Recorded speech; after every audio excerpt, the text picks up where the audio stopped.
Bem-vindo, bem-vinda à nossa aula de hoje, na qual eu trato com vocês do direito real de penhor, um dos 4 direitos reais de garantia, que estão representados pela alienação fiduciária, que já estudamos, pelo penhor, pela hipoteca e pela anticrese. Penhor é o direito real de garantia pelo qual se vincula um bem móvel ao pagamento de uma obrigação. É nesse aspecto que o penhor se difere substancialmente da hipoteca, porque também na hipoteca haverá subordinação de um bem à satisfação de um crédito.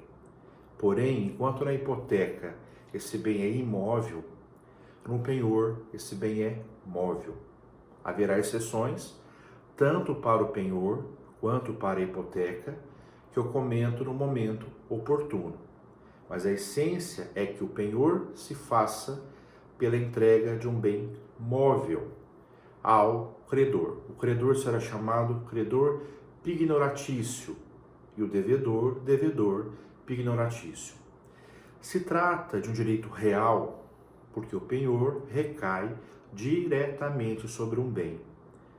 Importante recordar que direito real é sempre um poder jurídico que eu exerço de modo imediato e concreto sobre um bem. E eu exerço esse poder em caráter erga omnes, exatamente como acontece com o penhor. O penhor será a vinculação de um bem, portanto ele recairá de modo direto sobre essa coisa. E toda a sociedade precisará respeitar a constituição desse penhor, respeitar que ele foi dado em garantia. Tanto é verdade que quando acontece a alienação da coisa empenhada, qualquer um que esteja em contato com a coisa empenhada vai ter que respeitar essa garantia. Lembra que eu comentava do direito de sequela? O credor pignoratício poderá perseguir o bem que foi dado em garantia e recuperá-lo de quem o detenha indevidamente, porque erga omnes e porque confere ao seu titular o direito real de sequela ou jus persequente. Vejam só, direito real porque recai de modo direto e imediato sobre um bem. Geralmente, via de regra, sobre um bem material. Quase sempre o objeto do penhor é um bem corpóreo. É um carro, é uma joia, é um bem móvel da casa. Mas também, e de um modo excepcional, a lei reconhece o penhor sobre bens incorpóreos. Nesse caso, são direitos, são créditos que podem ser empenhados. Por exemplo, eu posso dar em garantia a você, não um bem materialmente considerado, não um objeto da casa, não uma joia, não um computador. Eu posso oferecer uma nota promissória. E veja que aí eu estou oferecendo a você a abstração de receber um pagamento. Eu ofereço a você o crédito em si, portanto, a expectativa de receber esse valor. E não um bem propriamente material. Então veja, é possível penhor sobre títulos de crédito e sobre direitos abstratos, Direitos que vão me dar ainda um benefício concreto no futuro. Direito real, direito acessório. O penhor é um direito acessório. E é um direito acessório porque é dependente de um elemento principal, qual seja a obrigação. O penhor não vale por ele próprio. O penhor é um instrumento, o penhor é uma ferramenta de garantia, que fica totalmente na dependência da obrigação que ele está garantindo. Tanto é verdade que quando há o pagamento da dívida, automaticamente se encerra o penhor. Daí porque é direito acessório, vinculado ao elemento principal, que é a obrigação.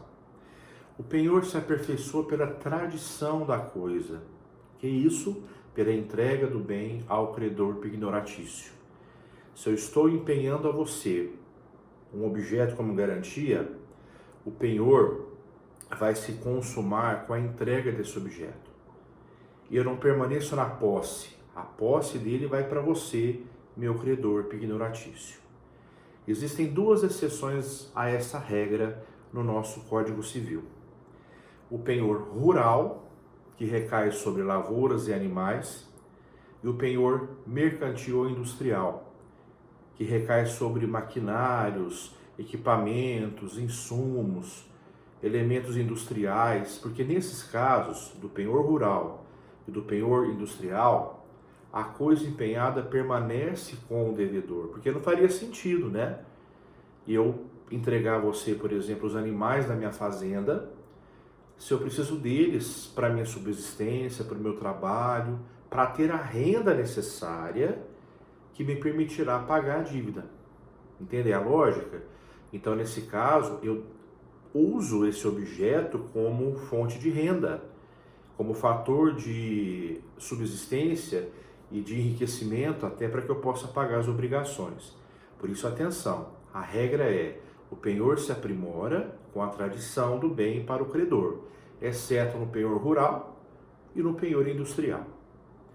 Além dessa tradição como regra, também é obrigatório que se formalize o penhor, ou por instrumento público ou por instrumento privado. Eu posso tanto fazer uma escritura de penhor, quanto fazer um contrato de penhor. Mas nos dois casos, precisa haver o registro desse instrumento.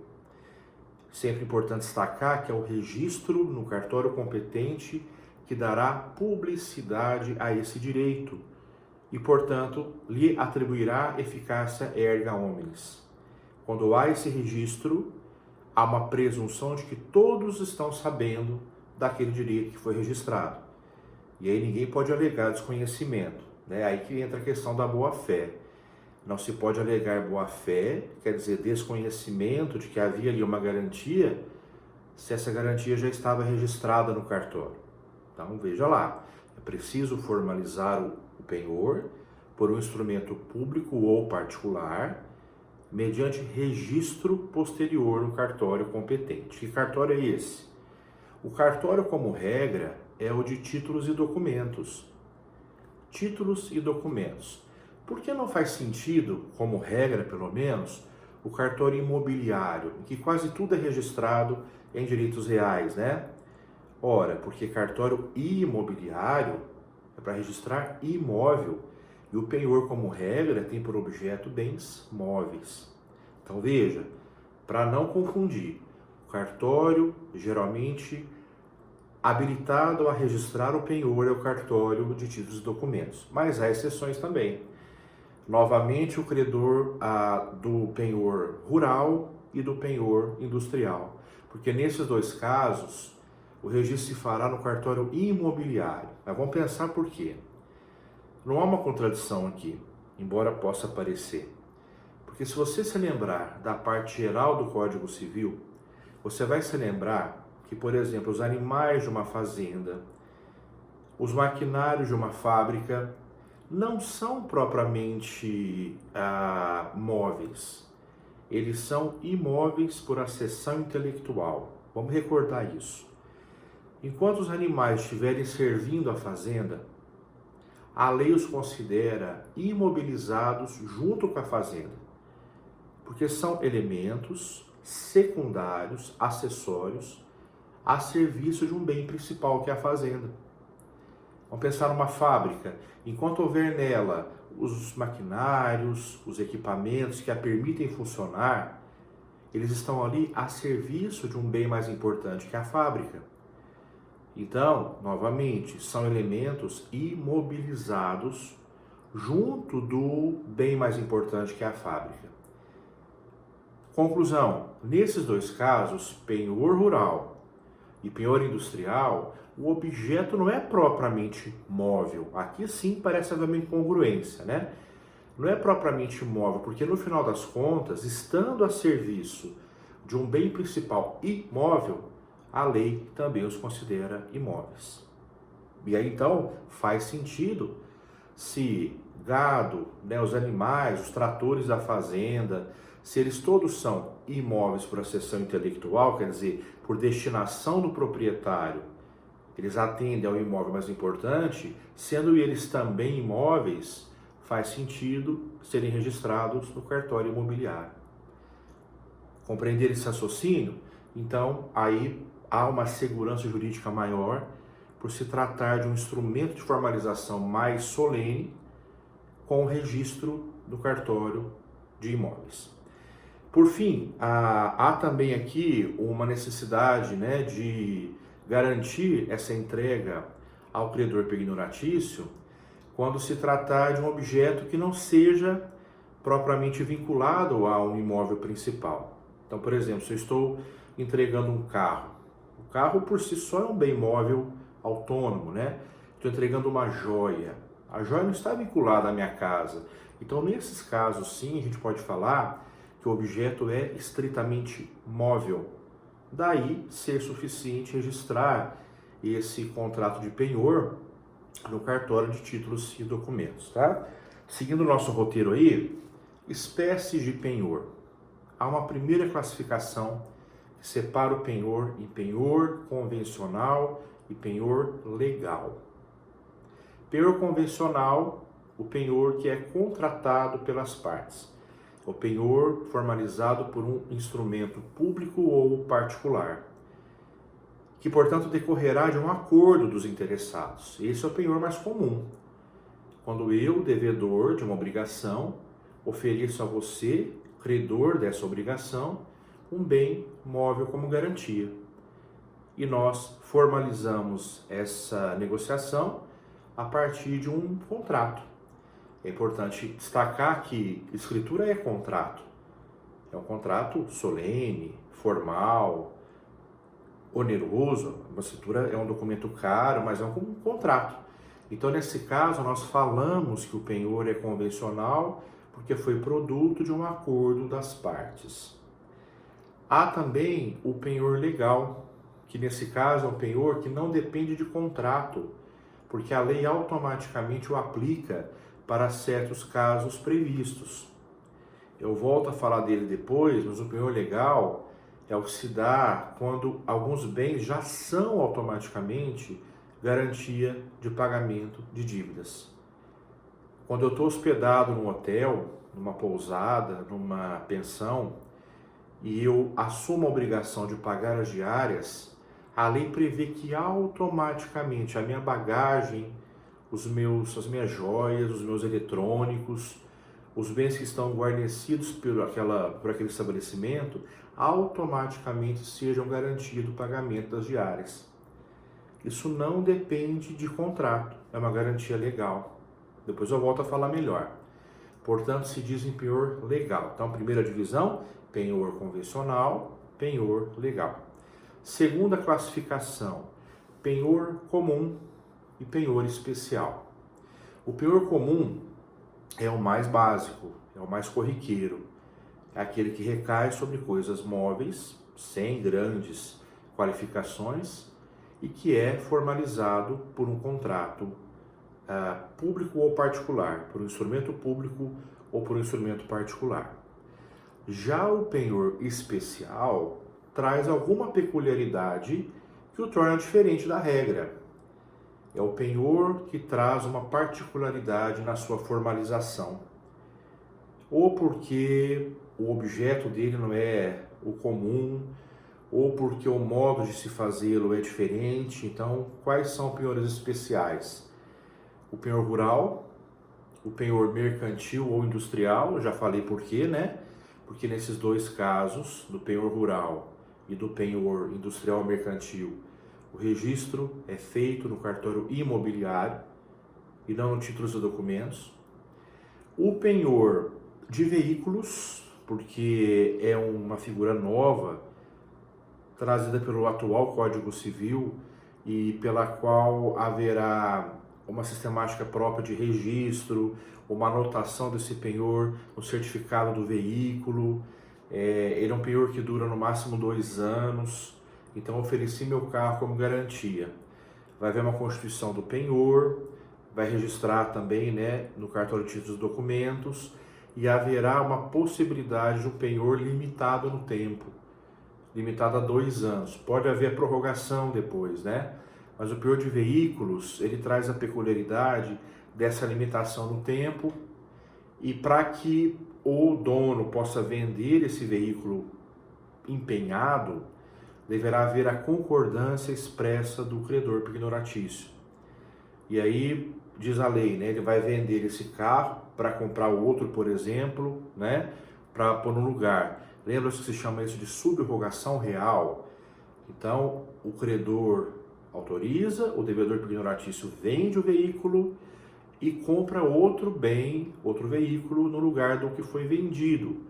E aí se opera a chamada subrogação real, a substituição do antigo veículo pelo novo, mantendo-se o novo como garantia. Então, veja como é especial o penhor de veículos, né? E aí o próprio penhor legal, ele é um penhor especial também, porque o penhor legal, primeiro, não depende de contrato, ele se aplica de modo automático, e o penhor legal dá a possibilidade até da retenção do bem pelo credor pignoratício.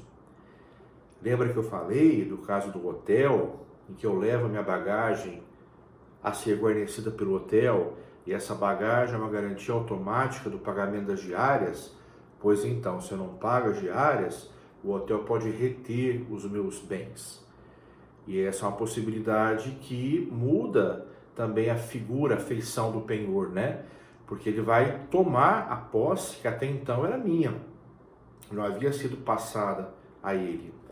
Pois bem, então essa é a classificação que separa em penhor comum e penhor especial.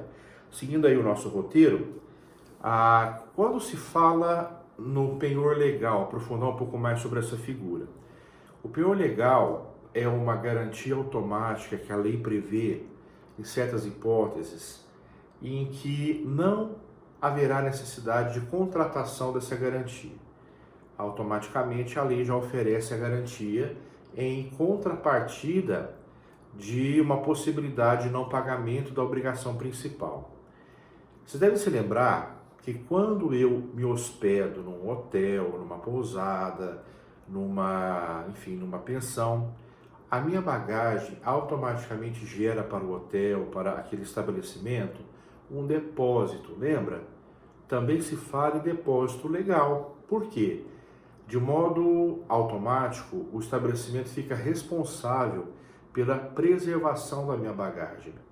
Ele se transforma em depositário da minha bagagem. E, portanto, o que acontecer com a minha bagagem será de responsabilidade do hospedeiro. Inclusive, diz o Código Civil, por fato de terceiro. Se eventualmente a minha bagagem for furtada, for roubada, for perdida naquele estabelecimento, o estabelecimento terá que me compensar o prejuízo. Aquela ideia também de quando eu paro o meu carro na vaga lá do hotel e automaticamente ele fica responsável pela conservação do meu veículo. Veja, isso tudo traz a ideia de uma responsabilidade automática e legal pela conservação daquela bagagem dos bens do hóspede. Em contrapartida, aí vem a contrapartida, se eu não pago a diária ou as obrigações que eu devo ao hotel, ele poderá então reter essas minhas bagagens. Veja que nesse caso a lei autoriza até o exercício da justiça com as próprias mãos, né? A chamada autotutela jurídica ou autoproteção jurídica, porque autodefesa jurídica, porque o hotel poderá então não permitir que eu leve comigo aquela bagagem. Só que diz o Código Civil, só haverá o aperfeiçoamento desse penhor, ou seja, a consumação dessa garantia, quando houver a homologação judicial do penhor. Explico melhor. Eu não posso, como dono do hotel, de um modo totalmente arbitrário, reter a bagagem, reter o veículo, reter o eletrônico e já exigir, pura e simplesmente, que o devedor me pague a diária.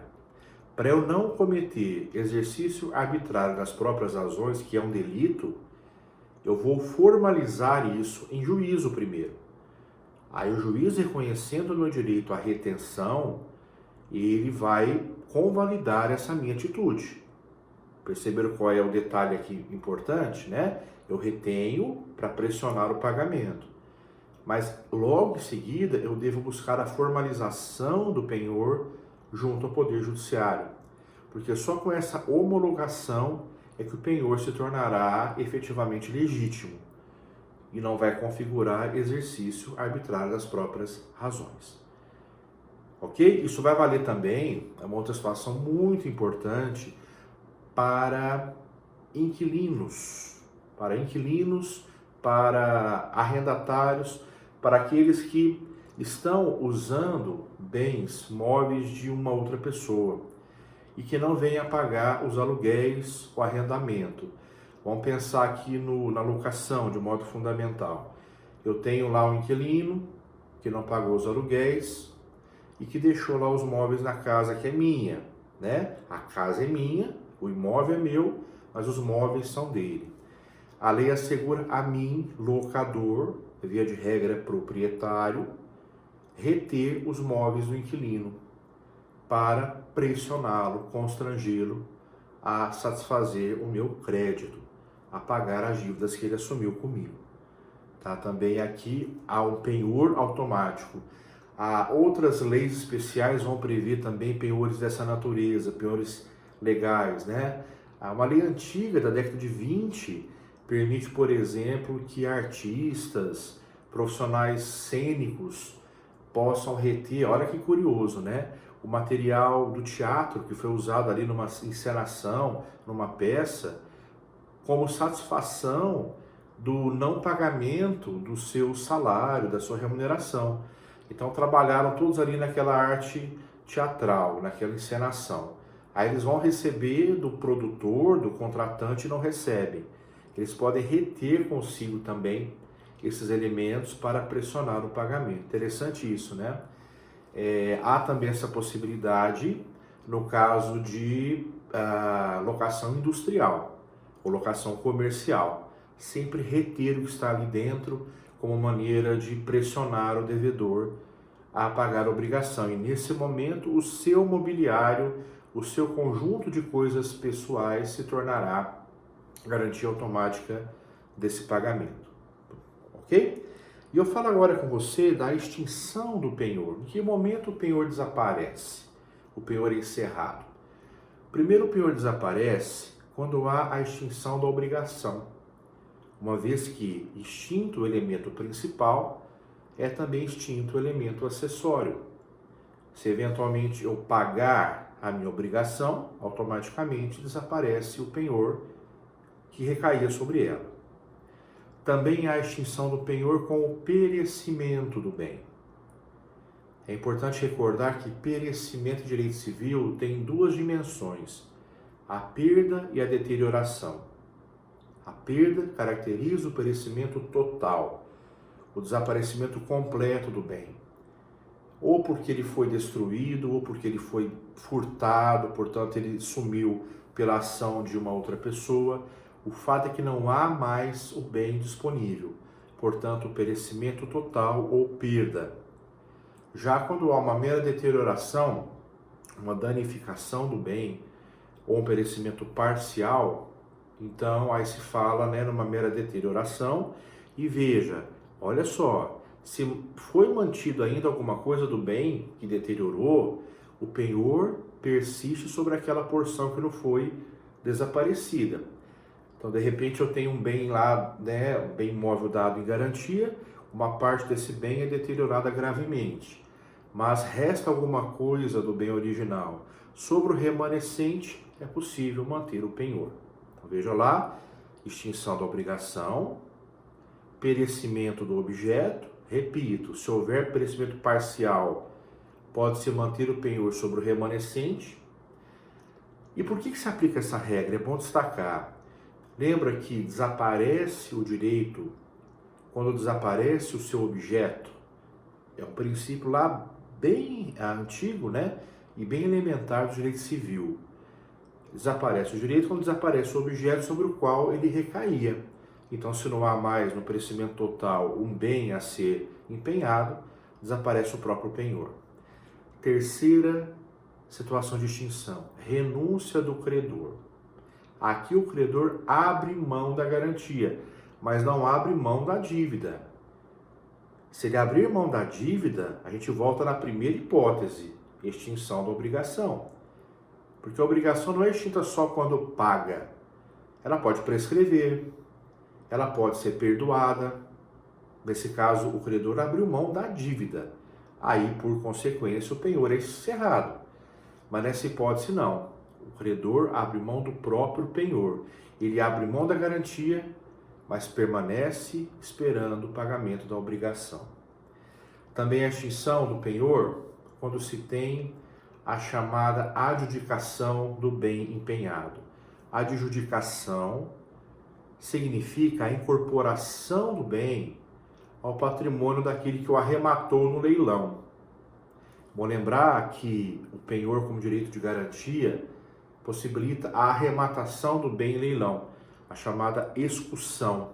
Ora, quando aparece o arrematante e, portanto, tem direito agora a incorporar o bem ao seu patrimônio, havendo a adjudicação, a incorporação ao patrimônio, automaticamente desaparece o penhor, né? Porque o seu papel foi satisfeito, foi atendido, que era dar a garantia de pagamento da dívida até aquele momento. Também desaparece o penhor pela remissão. Aqui não é remissão com 2 S, olha a diferença. Na remissão com 2 S, você tem o perdão da dívida. É aquela remissão que vocês estudaram lá na parte das obrigações, quando se aprende, lembra? Compensação, dação em pagamento, imputação do pagamento, que mais? Confusão. Naquelas situações, existem meios indiretos de pagamento. Aquela remissão com 2 S é o perdão da dívida. Quando então o credor ele exonera o devedor do pagamento daquela obrigação. Aqui não. Aqui é remissão com C cedilha. Significa resgatar o bem antes que ele vá a leilão. Resgatar para evitar o leilão. Por exemplo, é um bem que foi dado em garantia, mas que era também do cônjuge, da esposa do devedor.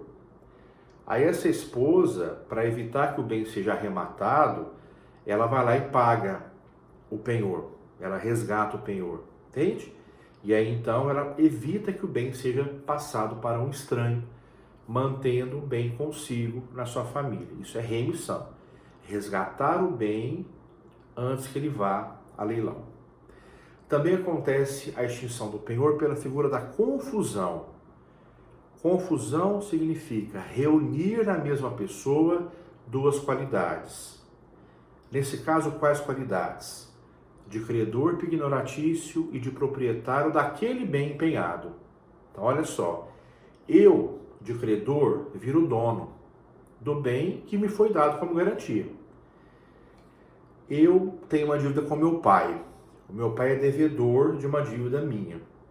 Eu sou credor, ele é devedor. O meu pai oferece um bem móvel como garantia de pagamento dessa obrigação. Então ele me oferece um penhor. Eu sou credor pignoratício do meu pai, que é proprietário do bem empenhado. Meu pai falece. Ele falecendo, o bem vem para mim, porque eu sou herdeiro. Quando o bem vem para mim na qualidade de herdeiro, eu me torno proprietário do bem que até então era a garantia daquela dívida. Portanto, desaparece o penhor. Figura da confusão, né? Reúnem-se na minha pessoa 2 qualidades incompatíveis, que é ser credor de um bem do qual agora eu sou proprietário. Então não faz sentido, desaparece aqui o penhor, tá? Deixa eu ver se eu não estou esquecendo de nada. E pela figura da venda do penhor. É uma curiosidade e uma exceção, né? Mas quando o contrato de penhor autoriza, é possível que exista uma alienação do próprio penhor. Alguém compre de mim aquela garantia. Fala, olha, eu vou comprar esse penhor porque eu vou, por exemplo, pagá-lo antes, né? Ou eu vou negociar essa garantia passando para frente e tal. Quando previsto no contrato, só aí será possível vender o penhor para algum interessado que vai, por exemplo, ou pagar esse penhor ou negociar essa garantia com um terceiro, tendo algum objetivo, geralmente financeiro, com essa negociação. Eu agora falo com você do princípio da hipoteca. A hipoteca que é muito mais usada do que o penhor e a hipoteca que eu apresento em linhas gerais para aprofundar depois na próxima aula. A hipoteca é direito real de garantia que vincula um bem imóvel à satisfação de um crédito. Também a hipoteca recai sobre navios e aviões. E nós sabemos que navio e avião é um bem móvel muito peculiar, porque em razão da sua grande expressão econômica, do seu grande valor econômico, navio e avião são registrados no cartório imobiliário, tem matrícula no cartório imobiliário, tem escritura pública. Então, claro que são bens muito peculiares, muito singulares, porque embora sejam móveis, né, eu vou me deslocar por meio do navio e do avião, eles, em razão do seu alto preço, têm uma proteção jurídica muito singular, sendo tratados como se fossem imóveis. Também pode haver hipoteca sobre linhas férreas, sobre trilhos, né, e linhas de trem. Isso é regulado por uma lei especial de hipoteca, a hipoteca de linhas férreas. A hipoteca se considera também um direito acessório, muito semelhante ao penhor. Acessório porque é dependente de uma obrigação principal, de modo que extinta a obrigação se encerra a hipoteca. A hipoteca, diferente do penhor, não se aperfeiçoa pela tradição do bem. No caso, o credor hipotecário não recebe o bem para si, o bem permanece com o devedor hipotecário. É muito fácil entender. Eu estou hipotecando a minha casa para garantir uma dívida. A casa fica comigo. Eu não vou entregar ao devedor, ao credor hipotecário esse imóvel, né? Ele permanece comigo. A hipoteca abre a possibilidade também de preferência, né, em relação a outros créditos. Então, se eventualmente há, por exemplo, um crédito de nota promissória, que é um crédito não privilegiado, que é um direito pessoal, né, direito obrigacional, concorrendo com uma hipoteca, paga-se primeiro a hipoteca. A hipoteca tem direito de prioridade ou de preferência. E a hipoteca também oferecerá aqui a possibilidade da execução, logo tomar esse imóvel e oferecer em asta pública, apresentá-lo para um leilão, a possibilidade da sequela, de percorrer aquele que estiver na posse desse imóvel, dessa casa, desse terreno, para então tomar dele o bem e levá-lo a leilão pelo direito de execução, e é um direito real que se exerce de modo erga omnes. Aí vem a peculiaridade também da hipoteca quando comparada ao penhor. Hipoteca só se formaliza por escritura pública, por instrumento público. E nós vimos que o penhor aceita instrumento particular. A hipoteca se registra no cartório imobiliário. Ela vai ser lançada junto à matrícula do imóvel hipotecado, para que todo aquele que for conhecer o imóvel saiba dessa sua restrição. E nós vimos que, como regra, o penhor é registrado no cartório de títulos e documentos. Só nas exceções é que se aceita registrá-lo no cartório imobiliário, né? Por isso, nesse comparativo, claro que a hipoteca é um direito real muito mais solene do que o penhor. Também se trata de direito real indivisível, que recai sobre a totalidade do bem. Houve uma questão assim na prova da OAB. O imóvel dado em garantia como hipoteca, numa hipoteca, acabou representando aí um valor de uma dívida. A dívida foi paga pela metade. Quer dizer que a hipoteca agora só compromete metade do terreno? Ela permanece comprometendo o bem por inteiro. É o caráter indivisível da hipoteca. Ainda que haja o pagamento parcial da dívida, a garantia hipotecária permanece comprometendo a totalidade do bem. Eu paro por aqui, na próxima aula eu prossigo com vocês, tratando de outras regras importantes do direito real de hipoteca. Obrigado, gente. Até lá. Tchau, tchau.